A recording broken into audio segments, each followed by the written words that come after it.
The worn velvet of the armchair is a familiar landscape under my fingers. I trace the same threadbare patch near the armrest, a ritual I've performed for 3 years. My gaze is fixed on the empty fireplace, but my focus is turned inward, listening to the world through a filter they can never comprehend. The fire is unlit, but a different kind of cold is gathering in the room. They are by the hearth, my son Alexei and his wife Irina. Their silhouettes are dark against the grey afternoon light filtering through the bay window. They think this is a safe space. They think the room contains only them and a piece of furniture, me. I hear the rustle of Irina's silk blouse as she shifts her weight. I hear the soft click of Alexei's lighter as he contemplates a cigarette before thinking better of it. And then I hear his voice. It isn't the gentle tone he uses when he thinks he must enunciate for my benefit. It is his real voice, layered with a contempt so casual it chills me to the bone. "Don't bother whispering," Alexei scoffs, the sound cutting through the quiet hum of the refrigerator from the kitchen. "The old man's as deaf as a post." Useless. The word hangs in the air between them, a verdict. Useless. It isn't spoken with a heat or passion, but with a simple, dismissive finality, as if stating that the sky is grey. This is the son I taught to ride a bicycle, whose bloody knees I bandaged, whose university tuition I paid without a second thought. This man now reduces my entire existence to a single, worthless adjective. Irina lets out a short, sharp laugh. It's a sound without joy, a punctuation mark of agreement. "Just a piece of furniture now," she says, and I can picture her waving a dismissive hand in my direction without even turning to look at me. "We should finalize the paperwork to move him to that state home next week. Then we can sell this house and be done with it." Done with it. The phrase is so clean, so efficient, like discarding a used tissue, like taking out the trash. I keep my breathing even, my face a placid mask of nothingness. My hands remain still in my lap, but inside something fundamental, something I have clung to for 3 long years of silence and observation, finally fractures. It is not a loud crack, but a silent seismic shift deep within the bedrock of my soul. This is no longer mere neglect, the slow fading of familial duty. This is active, conscious cruelty. They are not just waiting for me to die. They are planning to dispose of me. I see the life I built, this house filled with the echoes of my wife's laughter, the ghosts of family dinners, the marks on the doorframe charting Alexei's growth, being reduced to a transaction, a thing to be sold, and I am the inconvenient clutter that needs to be cleared out first. The static I pretend to be lost in is now a roaring in my ears, but it is not the static of deafness. It is the white-hot hum of a truth so devastating it threatens to consume me. The love a father holds for his child is a fortress built over a lifetime. It can withstand many things, distance, disagreement, disappointment, but it cannot withstand this casual discussion of my erasure, spoken over my head as if I were already gone. This is the moment. This is the insult that does not just wound, but annihilates. It shatters the last illusion of family. It cracks the very foundation upon which my entire world has rested. And as the dust settles in the quiet of the room, I know with a terrifying and absolute clarity that nothing will ever be the same again. The game has changed, and they have just made their first and final mistake. They have shown me their true faces, believing I was blind. But I see everything. For 3 years the world has been a silent film, and I, Nikolai, have been its lead actor. I sit in my armchair, a prop in my own home, while the other players move around me, convinced the stage is empty. They see a man diminished, a man broken. They see the accident. They see the hearing aids I no longer need, but still wear as part of the costume. They see a piece of furniture, a ghost. They do not see me. The accident was real. an explosion on a job I should have been too old for, a final consultancy that went wrong. The blast wave did not just rupture my eardrums, it shattered the fragile peace I had built in my retirement. For a time the silence was absolute. It was a prison of my own flesh and bone, a void where the world once was. My family's initial concern was a performance of duty that quickly curdled into inconvenience, and then into something far colder, neglect. My son Alexei and his wife Irina became the directors of this new quiet play. They learned to speak in front of me as if I were not there.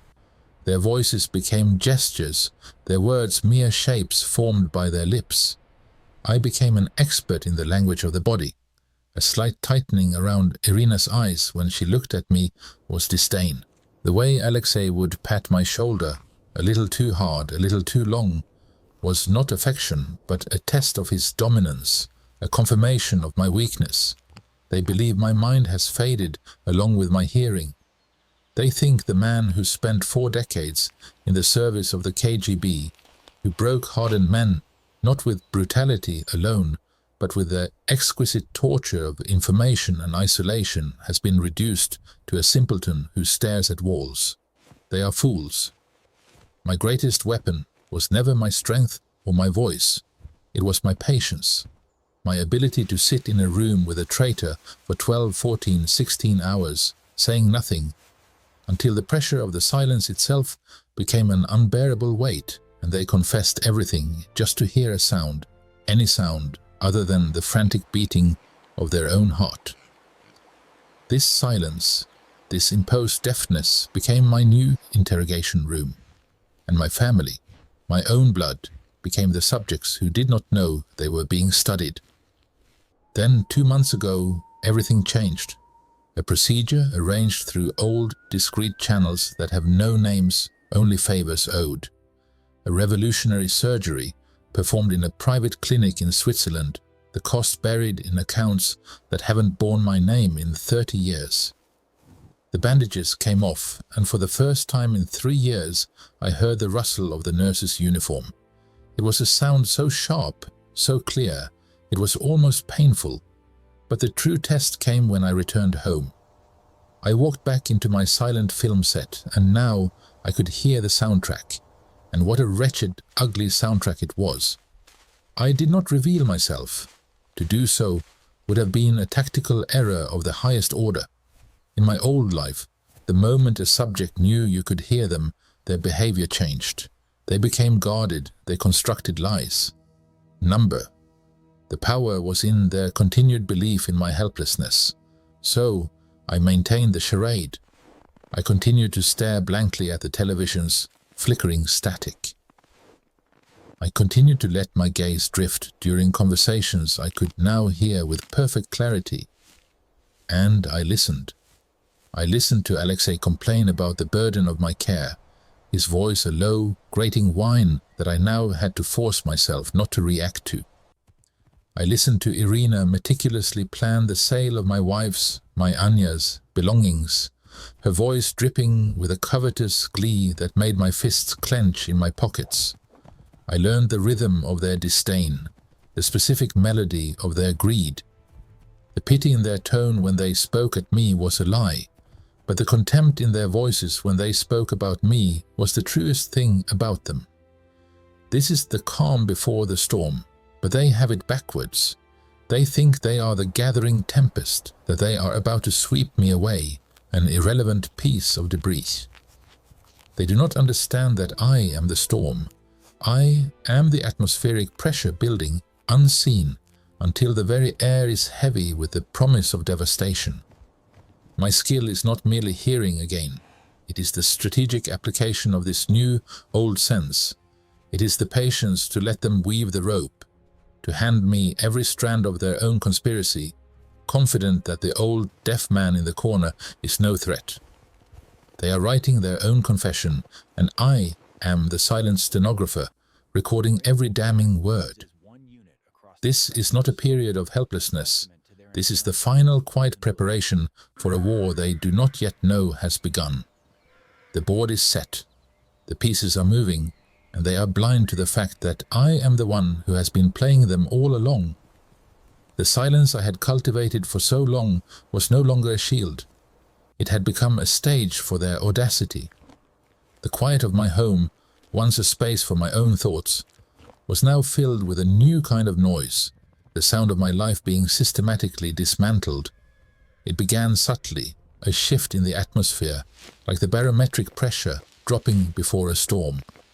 The hushed, conspiratorial whispers by the fireplace ceased. They no longer felt the need for them. In their minds, I was less than a piece of furniture. I was a ghost, a forgotten portrait on the wall, present but powerless to perceive the world around me. They started to talk about the home as if it were a holiday destination, their voices carrying from the kitchen to my armchair with a casual, chilling normalcy. "The Brookside facility has a spot opening up next month," Irina would say, the clatter of dishes punctuating her words. "The reviews are adequate." It's not like he'll notice the decor. Alexei would grunt in agreement, as long as it's secure. We don't want any complications. They discussed funding, the cost of my care, their tones laced with a bureaucratic detachment that was more insulting than any outright slur. They were discussing the final repository for a life, and they were doing it over morning coffee. Then came the violation of my study. That room was the sanctum of my past, a place filled with the scent of old leather and the faint, lingering aroma of my wife's perfume from the sachet she always kept in the top drawer. It held my books, my photographs, the fragile artifacts of a lifetime. I would sit in my chair, a book open on my lap, and watch them. At first it was furtive.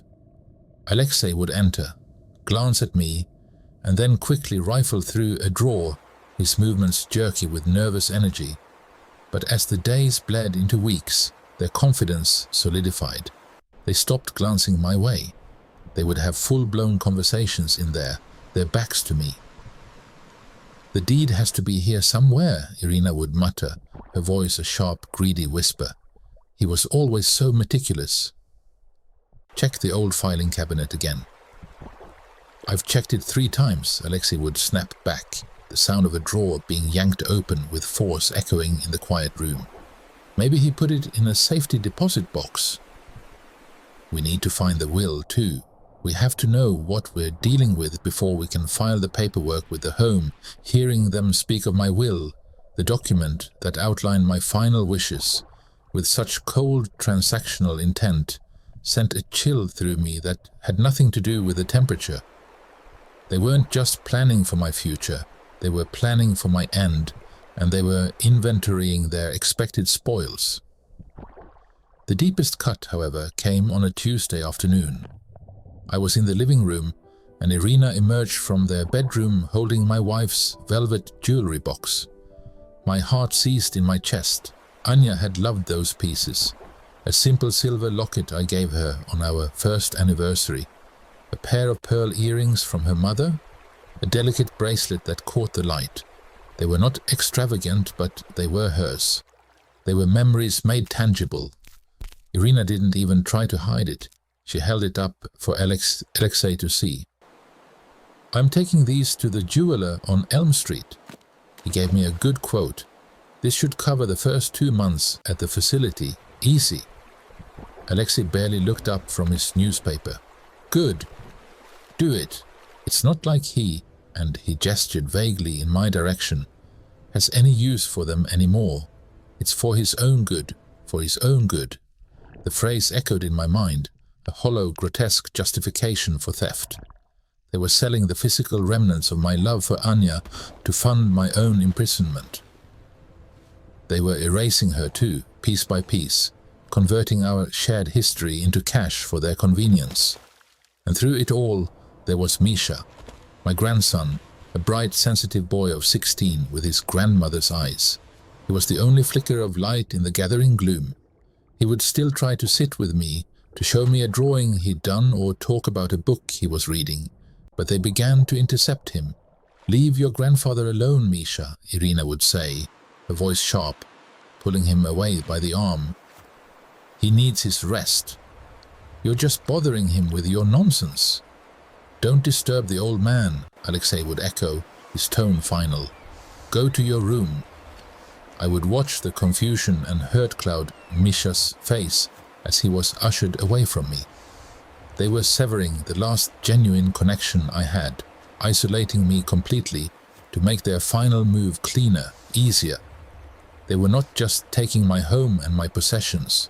They were taking my family, confident that the deaf, broken old man in the chair was too far gone to even notice he was being erased. But I noticed. I saw it all. And with every stolen document, every sold heirloom, every time they pushed Misha away, the cold, hardcore core of my resolve solidified. They were digging their own grave, and they were handing me the shovel. The worn velvet of the armchair was a familiar landscape under my fingertips. I traced the same threadbare patch near the armrest, a ritual of pretended absorption. My gaze was fixed on the cold grey ashes in the fireplace, a perfect mirror for the static I was supposed to be hearing. For 3 years, this chair had been my throne of perceived helplessness, my strategic observatory. And from this vantage point, I watched my son. Alexei paced the far side of the room, his phone pressed to his ear. His voice, which I had once soothed after childhood nightmares, was now a tool of my daily humiliation. But today, it was different. It wasn't the usual dismissive tone he used when speaking about me to Irina.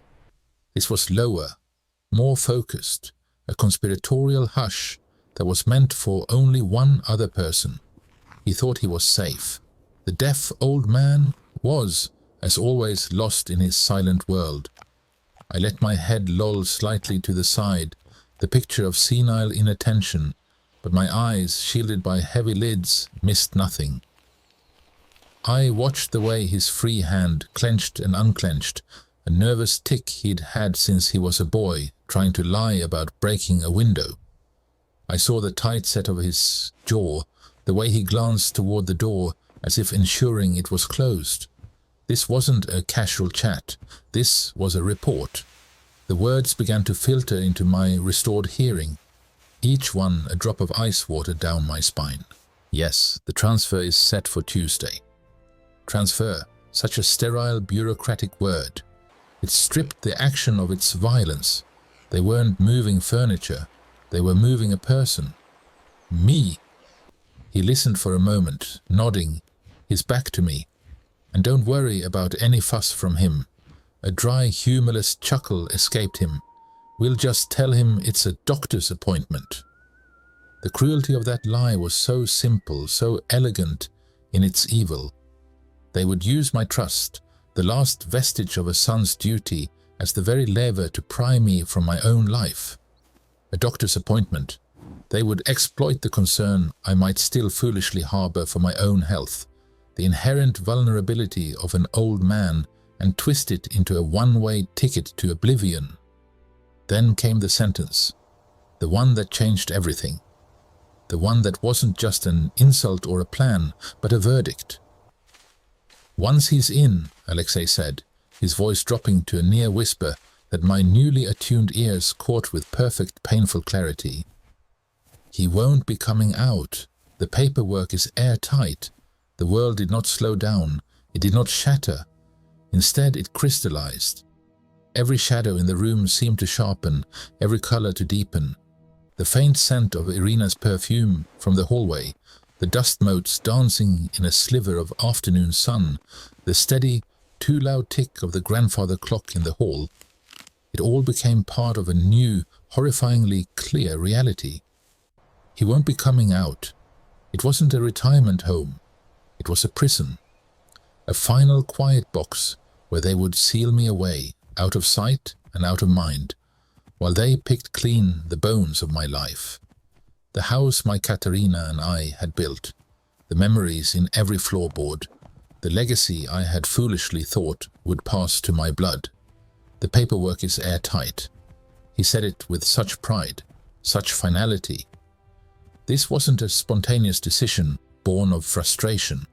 This was a cold, calculated, legally sanctioned coup. They had consulted lawyers. They had drawn up documents. They had planned my institutionalized erasure with the same detached efficiency one might use to schedule a gutter cleaning. And in that crystalline moment, the last fragment of the father I had been, the man who had held his son's small hand, who had felt a surge of primal pride at his birth, that man finally died. The grief was instantaneous and absolute, a small silent death in a worn velvet armchair. What rose in its place was not the rage of a wronged parent. It was the cold analytical focus of the professional I had been for decades. The KGB interrogator, the man who had broken hardened men not with fists, but with information, with patience, with the meticulous orchestration of their own downfall. The pretense was over. The performance of the feeble, deaf old man had served its purpose. It had allowed the enemy to lay his entire plan bare before me, confident in his own superiority. The lion they had caged and mocked was not just awake. He was hungry, and he now knew exactly who his prey was. The hunt was about to begin, and they had no idea they were already in the trap. The silence in my study was never truly silent. It was a canvas, and for 3 years I had painted upon it the illusion of a broken man. But now, sitting in my worn leather chair, the familiar scent of old books and polish filling the air, the canvas was wiped clean. The click had happened. The sentence Alexei had spoken into the phone, "Once he's in, he won't be coming out," hung in the air, not as an insult, but as a catalyst. It was the final necessary spark. And my mind, my old, formidable mind, a tool honed by the state for decades, then left to rust in a self-imposed exile, did not just wake up. It ignited. It was a familiar sensation, a shift in mental gears I had not felt in a long, long time. It was the feeling of a vault door swinging open in the depths of my consciousness, revealing not dusty relics, but sharp, polished instruments of strategy and perception. This was not the foggy anger of a betrayed father. This was the cold, crystalline clarity of a strategist assessing a hostile operational theater. My son and his wife were not family in this moment. They were assets and liabilities. Their motivations were not complex. They were a simple, ugly equation of greed and impatience. And their central, overwhelming advantage, their belief in my helplessness, was in fact their critical, exploitable flaw. I let my eyes drift closed, not to rest, but to focus. The quiet room dissolved, replaced by the memory of a different, colder room. A concrete cell, a single bare bulb, the smell of stale sweat and fear. A man across from me, young, arrogant, convinced of his own superiority. He had talked, boasting, revealing everything, because he believed the old quiet man in the corner was no threat. He was wrong. I remembered the art of it all, the patience, the theatrical weakness, the way you could make a man feel so secure in his victory that he would build the gallows for himself with his own words. You didn't need to shout or threaten. You only needed to listen, to observe, and to wait for the perfect moment to pull the single crucial thread that would unravel their entire world. That was the ghost from my past. Not a specter of regret, but a resurrected skill set. The principles were the same, only the battlefield had changed. My home was the interrogation room. Their casual conversations were the unguarded confessions, and their plan to dispose of me was the blueprint for their own destruction. A plan began to form in my mind, not in a rush of inspiration, but with the methodical, piece-by-piece assembly of a master clockmaker. It was not born of rage, though a deep, cold anger was its fuel. It was born of calculation. Every move was a counter-move. Every action they had taken would be used against them. Their plan relied on my silence.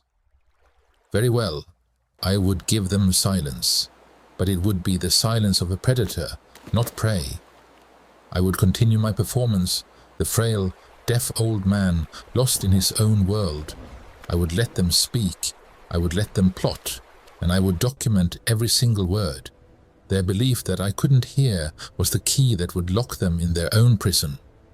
I would need evidence. Audio recordings, of course. My restored hearing was my greatest weapon, and I would turn it against them. I would capture their discussions about the fraudulent transfer, their contempt for me, their plans for the house, and the money. I would need to secure the real documents, the true will, the house deed. They were searching for outdated versions, little knowing I had long ago taken precautions. My past had taught me to always have an exit strategy, a secure cache. A private digital vault, accessible only through a series of complex passcodes I had committed to memory years ago, would serve as my arsenal. But evidence alone was a static weapon. I needed to make them move. I needed to force them into a position where their greed would override their caution. A feigned health scare, perhaps? Something to delay their timeline, to make them anxious, to make them sloppy. And then a carefully laid piece of misinformation, a tip about a lucrative investment they would feel compelled to chase, forcing them to reveal their financial machinations in a desperate, hasty grab for more. And through it all, Misha, my grandson, the one flicker of light in this encroaching darkness. He was not a tool to be used, but a legacy to be protected. My plan had to be airtight, not just for my sake, but for his. He would inherit what was rightfully his, free from the venom of his parents. He would see that strength is not always loud, and that justice, true justice, is often a quiet, patient craft. I opened my eyes. The study was the same. The armchair, the books, the faint dust motes dancing in the afternoon sun. But I was not the same man who had sat down in it an hour ago. The pretense was no longer a prison, it was my camouflage. The victim was gone. In his place was the architect. And I would not just stop their plans. I would use their own greed, their own arrogance, their own cruel words as the very bricks and mortar for their ruin. The game was afoot, and for the first time in 3 years, I was truly, completely alive. The chessboard was set, the pieces were in place, and for the first time in 3 long years, I was no longer a pawn. I was the player moving in the shadows. My son and his wife saw a frail old man, lost in the fog of his own silence.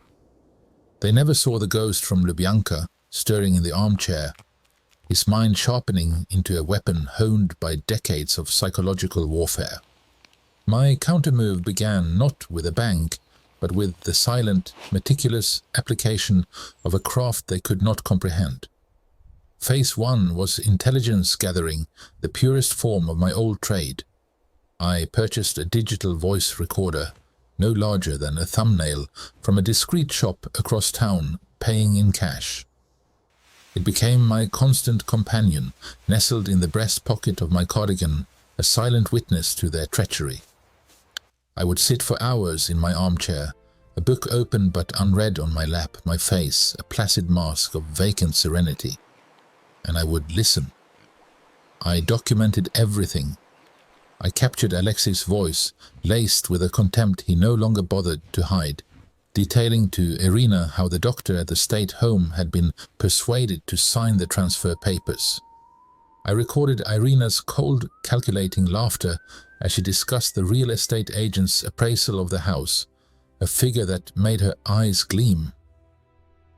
"Once the old furniture is cleared out," she'd said, and the casual cruelty of that phrase, equating my life with discarded junk, was a brand on my soul. Each conversation was another thread I wove into the noose they were building for themselves. My hearing, my greatest secret, was my most potent weapon. They provided the confession, I merely had to collect it. With the evidence of their intent secured, I moved to phase 2, asset protection. One night, long after the house had fallen into a false, smug silence, I sat before my old dust-covered desktop computer. They believed it was a relic, that I used it only for solitaire. they were wrong. With fingers that remembered the rhythm of a different kind of keyboard, I navigated the dark corridors of the internet, using protocols and passcodes from a life they knew nothing about. I accessed my digital vault, a fortress I had built in the 90s, long before such things were common. There, safe from their greedy hands, were the true documents. Misha, the updated will drafted in secret a year ago, leaving the entirety of my estate, including this house filled with the memory of my wife in a trust for my grandson Misha. The trust was contingent upon my well-being and free will, a clause specifically designed to thwart a situation exactly like this. I secured digital copies of the receipts for my wife's jewelry, the ones Irina had sold, labeling the transaction for my own records. With a few clicks, I transferred the originals to a new encrypted location only I could access. They were rifling through my physical desk for papers I had already rendered meaningless. They were mice scurrying in the walls, while I controlled the foundations of the house. Phase 3 was the most delicate, the most satisfying. It was time to spring the trap. I began my performance with a masterstroke of misdirection.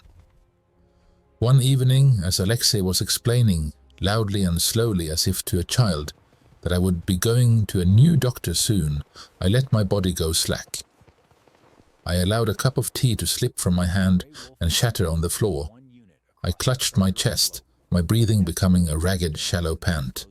The fear in their eyes was not for me, but for their timeline. The transfer was postponed. A doctor was called, my doctor, a man loyal to me, who confirmed a severe cardiac event required rest and observation at home. Their anxiety was palpable. They became sloppy, arguing more openly. Their whispers now hushed shouts of frustration. Then I laid the final bait. I began my pantomime of learning to read lips, a pathetic, endearing effort by a deaf old man to connect. I would stare at their mouths with exaggerated concentration, and during one of their frantic kitchen conferences, I read Irina's lips. Later I scribbled on a notepad and showed it to Alexei with a trembling hand. Irina said, "Investment. Last minute. Double our money." I watched the gears turn in his head. Greed, the most predictable of human failings, did the rest. Within days they were liquidating stocks, draining a joint savings account, creating a frantic, desperate paper trail of their own avarice. They thought they had stumbled upon a secret fortune. In reality, they were documenting their own motive and moral bankruptcy for my eventual case. But a lone wolf, even a trained one, needs a pack. This brought me to Phase 4, the alliance. Misha was the key. I chose a moment when we were truly alone in my study. I waited until he was about to leave. Then, in a clear, quiet voice I had not used in years, I said, "Misha, wait. We need to talk." The shock on his face was a physical thing. He staggered back, his eyes wide. "Grandfather? You can hear?" "I have been able to for 2 months," I said, my voice steady, the voice of the man I used to be. I saw the confusion, the hurt, and then the dawning understanding as I laid out the truth for him. I showed him the recorder. I showed him the secure files on the computer. I did not ask for his help. I showed him why it was necessary. I showed him the evidence of what his own father was planning to do. His shock did not turn to anger at my deception, but to a fierce, protective loyalty for me. The bond we had forged in the quiet years, through his simple kindness, now became an unbreakable steel cable. He became my inside man, my eyes and ears, when I could not be present. He fed me information about their mounting desperation, their arguments. He helped me plant the final perfect piece of evidence, a fake printed email from the state home director, left carelessly on the kitchen counter, which explicitly discussed the irreversible nature of the commitment, confirming their intent was not care but imprisonment. Misha confirmed they had found it, read it and shredded it, believing they had destroyed the proof. They had no idea I had a photograph of it, taken by my grandson. The countermove was complete. Every piece was in position. They were encircled by forces they did not know existed. Their every move anticipated and countered. The stage was set not for my surrender, but for their utter and total collapse. The lion was not just awake. He had been building his cage around them the entire time. The morning air was crisp, carrying the scent of impending rain. It was a Tuesday, transfer day. I stood on the front porch, the same weathered boards that had supported me for 40 years groaning softly under my weight. Inside my pocket, the small recording device felt cold and heavy, a loaded gun waiting to be fired. Alexei's sedan was idling at the curb, its passenger door swung open like a gaping mouth. An invitation to my own imprisonment. He stood by the car, jingling his keys, a portrait of manufactured concern. Irina was already in the passenger's seat, her face a mask of tight-lipped impatience. She didn't even look at me.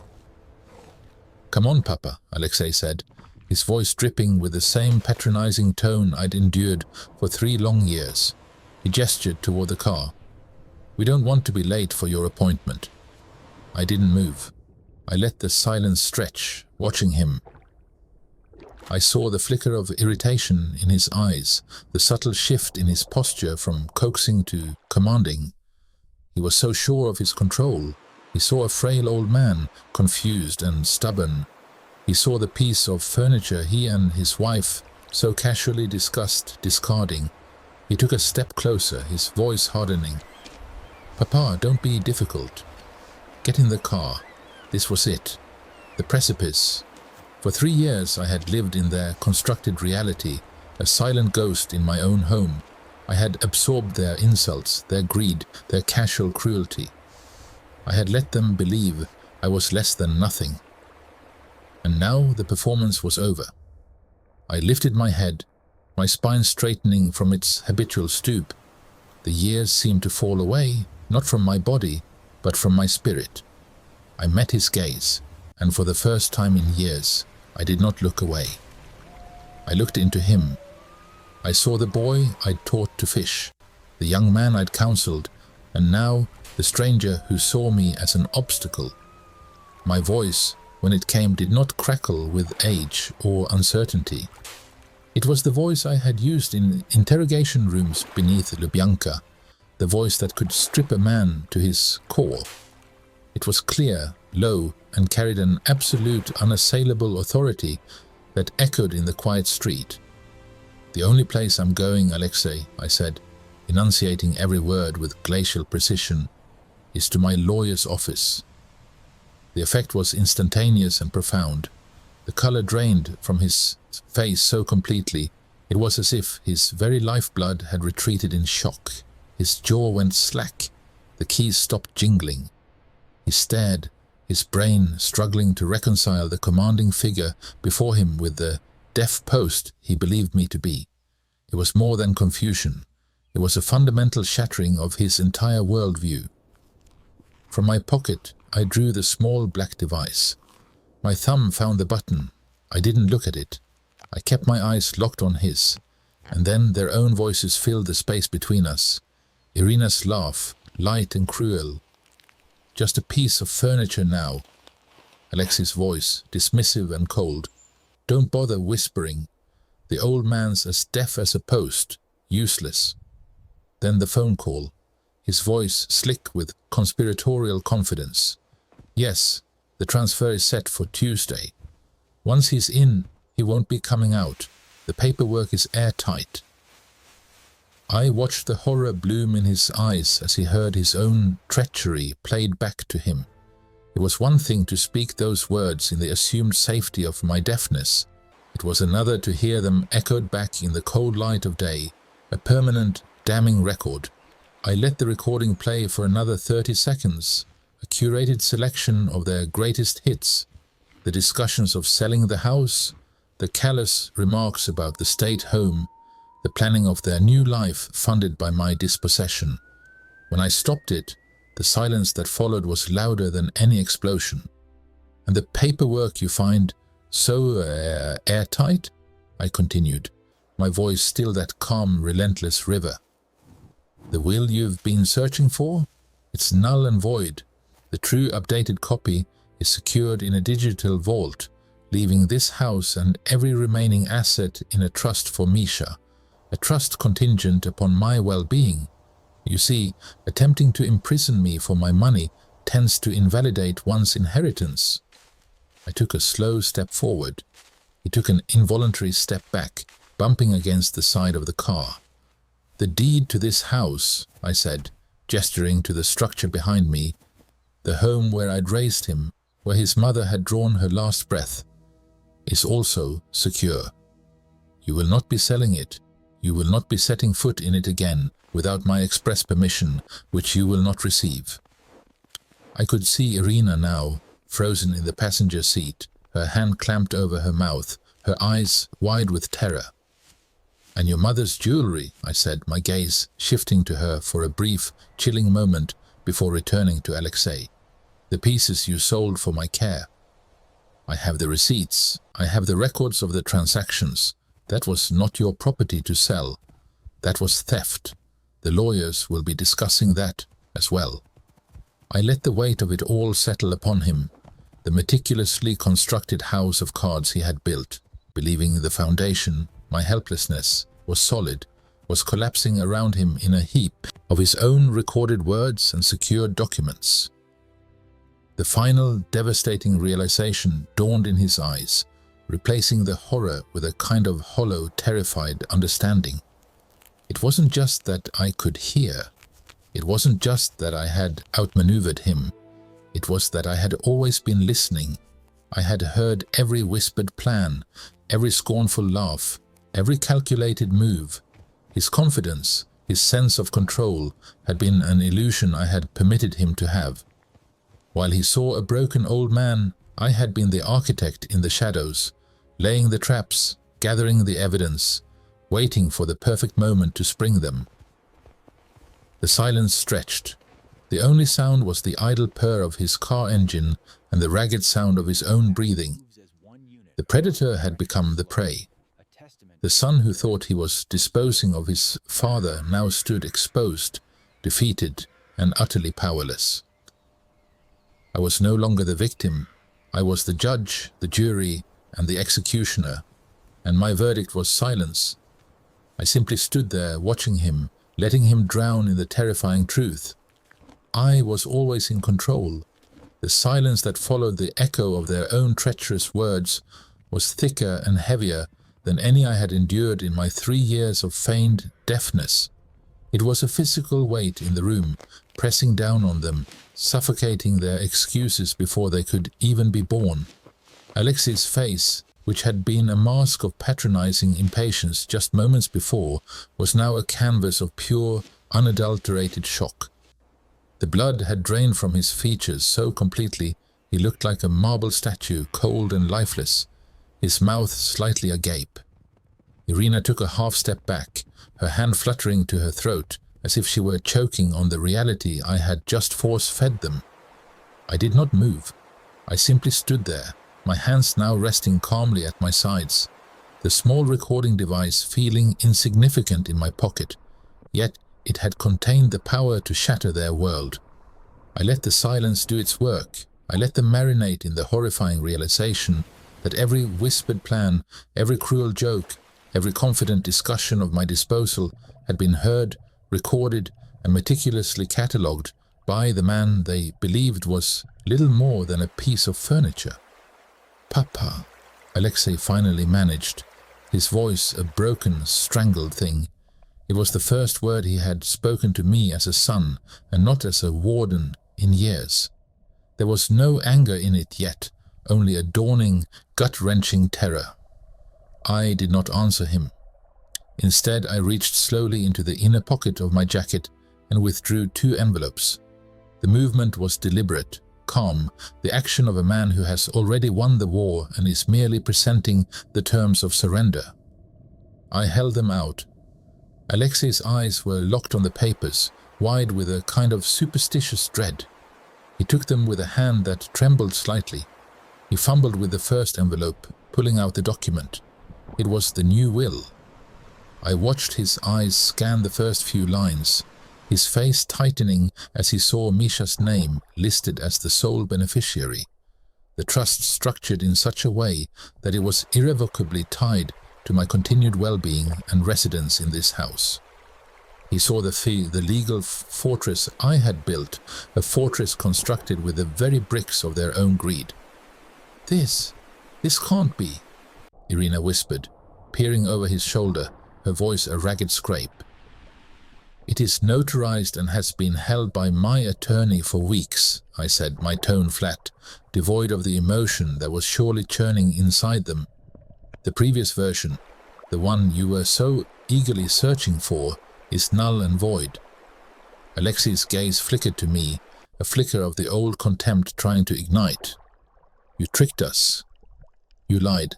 "I observed." I corrected him, the word leaving my lips like a shard of ice. "You provided the script." I was merely the audience, and now the critic. He dropped the will as if it had burned him and tore open the second envelope. The restraining order was simpler, more brutal in its language.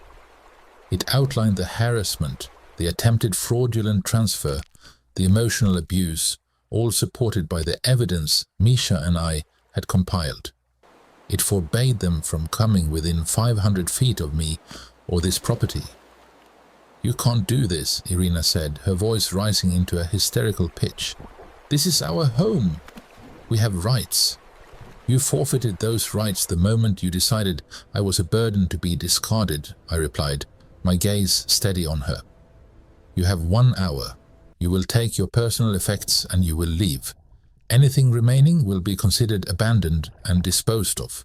Your access to all joint accounts has been revoked as of this morning. You are, for all intents and purposes, cut off."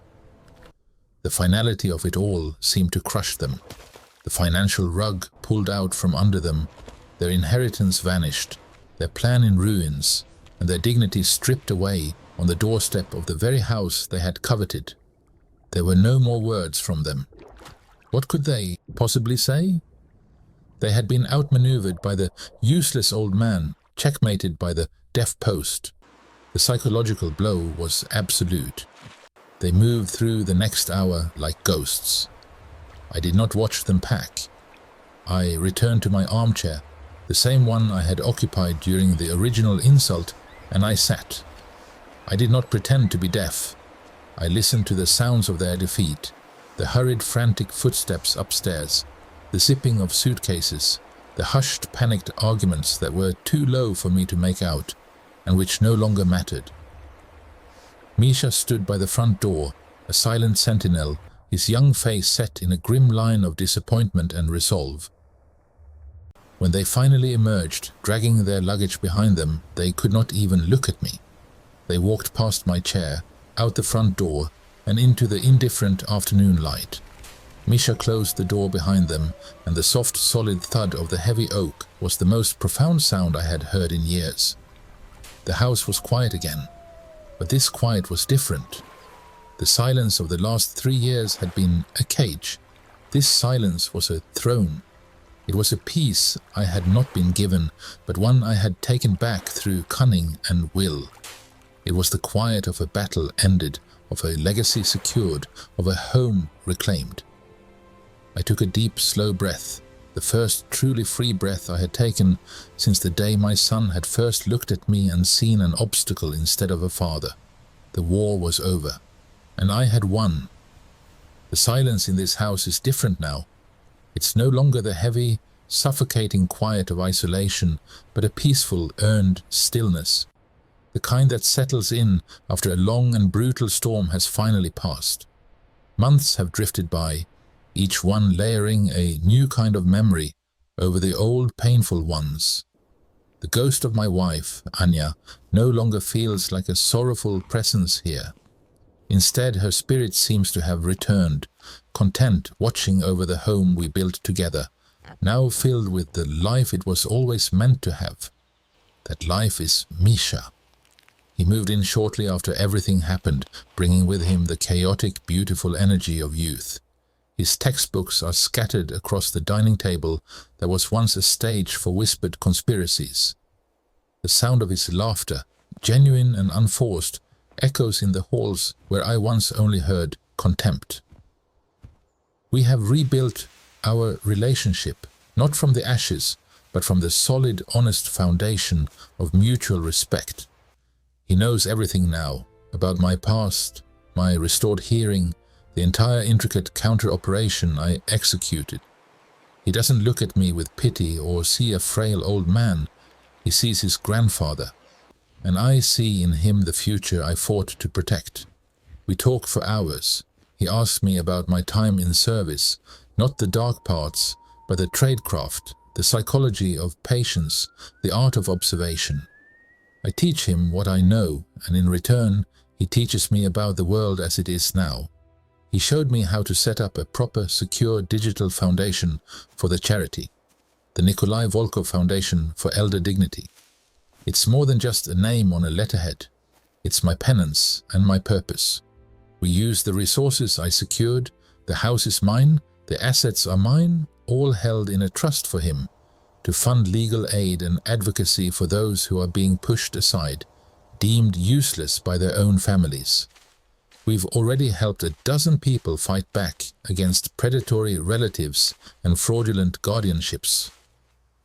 Every case we win is a quiet victory, a small piece of justice served in a world that often forgets its elders. It ensures that what nearly happened to me doesn't happen to others. It gives the silence I endured a meaning beyond my own survival. I've heard things through the discreet channels I still maintain. Alexei and Irina. Their marriage, built on a foundation of shared greed, could not withstand the pressure of its collapse. They are struggling, financially and personally. The hasty liquidations they made, thinking they were so clever, left them exposed when their expected windfall vanished. They blamed each other, of course. The bond they shared was transactional, and when the transaction failed, there was nothing left to hold them together. I feel no triumph in this. There is no pleasure in their suffering. What I feel is a profound, almost weary sense of confirmation. Their path was one they chose, step by step, and the destination was inevitable. The weight of their own avarice was the only burden they needed to carry to break themselves. My legacy is no longer just this house or the money. It is the knowledge that I stood my ground when it mattered most. It is the relationship I have with my grandson, a bond forged in fire and now tempered in peace. It is the work of the foundation, a living, breathing entity that does good in Anya's name. My legacy is secure, not in a vault or a document, but in the worthy hands of a young man who understands the value of loyalty and the price of integrity. Sometimes in the evening, Misha and I will sit on the porch. We don't always speak, we just watch the light change, listening to the world around us. I can hear the birds, the distant hum of traffic, the rustle of leaves in the wind. I can hear my grandson breathing beside me. I listen to it all, every sound a gift I will never take for granted again. The war is over, the peace is real, and it is mine. Sometimes the greatest strength is perceived weakness. I want you to let that idea settle in your mind for a moment. For 3 long years, my own children saw me as a piece of furniture, a deaf, broken old man taking up space in a house they wanted to sell. They whispered their cruel plans right in front of me, confident I was trapped in a world of silence. What they never understood was that my silence wasn't a prison. It was my fortress. It was my greatest strategic advantage. Let your enemies underestimate you. This is not a passive act. It is a deliberate, disciplined choice. When Alexei called me useless to my face, when Irina laughed and discussed shipping me off to a state home, I didn't react. I didn't flinch. I let them believe their own fiction. I allowed them to become comfortable, even arrogant, in their supposed power over me. They saw a frail lion, toothless and tame. They never saw the predator patiently observing from the tall grass, learning every one of their habits, their tells, their weaknesses. Their underestimation of me was the fuel for my entire operation. It gave me the one thing every strategist needs: time and information. Let them reveal their true nature in the comfort of their assumed superiority. People will show you who they are when they think there are no consequences. When my son thought I couldn't hear him, he didn't just reveal a plan to steal my house. He revealed the rot in his own character. He showed me his greed, his callousness, his profound lack of loyalty. Irina showed me her shallow materialism. They offered up their darkest selves on a silver platter, all because they felt safe, all because they were sure the old man in the chair was no longer a threat. They gave me everything I needed to destroy them, not with my fists, but with their own words and actions. Then, when the time is right, use the truth as your weapon. Patience is the sharpest blade. I didn't confront them the first time I heard an insult. I didn't reveal my restored hearing when they first sold my wife's necklace. I waited. I gathered every piece of evidence, every recorded conversation, every financial record. I waited until their plan was fully formed, until they were moments from victory, until the car was literally waiting to take me to my prison. And then I didn't scream or shout. I simply spoke. I presented the unvarnished, undeniable truth. I showed them the reflection of their own monstrousness, and in that moment, their entire world collapsed. The truth presented at the perfect moment is more devastating than any lie, more powerful than any physical force. It is the ultimate checkmate. Never mistake silence for submission. My silence was a choice. It was a calculated, powerful stillness. It was the calm before the storm. They mistook my quiet for defeat. They confused my stillness for helplessness. But I was never submitting. I was gathering intelligence. I was fortifying my position. I was waiting for the perfect moment to strike. My silence was my strength, and their noise was their weakness. Remember this in your own life. The loudest person in the room is rarely the most dangerous. The most dangerous person is the one who is listening, watching, and learning while saying nothing at all. This is the lesson I learned over a lifetime, first in the service of my country, and then in the defense of my own home. The world will often try to dismiss you, to count you out, to put you on a shelf. Do not fight their perception. Use it. Let them believe what they want. Your power doesn't come from their approval or their fear. It comes from your own resolve, your patience, and your unwavering commitment to the truth. If this story of a quiet old man fighting back against his own blood resonated with you, then take this lesson to heart. Defend your legacy. Protect what is yours. Do not let anyone make you feel small or powerless. Your greatest battles will often be won not with a roar, but with a whisper, not with a charge, but with a well-laid trap. Your mind is your most powerful weapon. Never, ever surrender it. Subscribe for more tales of hidden strength. Because the world is full of people pretending to be weak, waiting for their moment to show you just how strong they really are.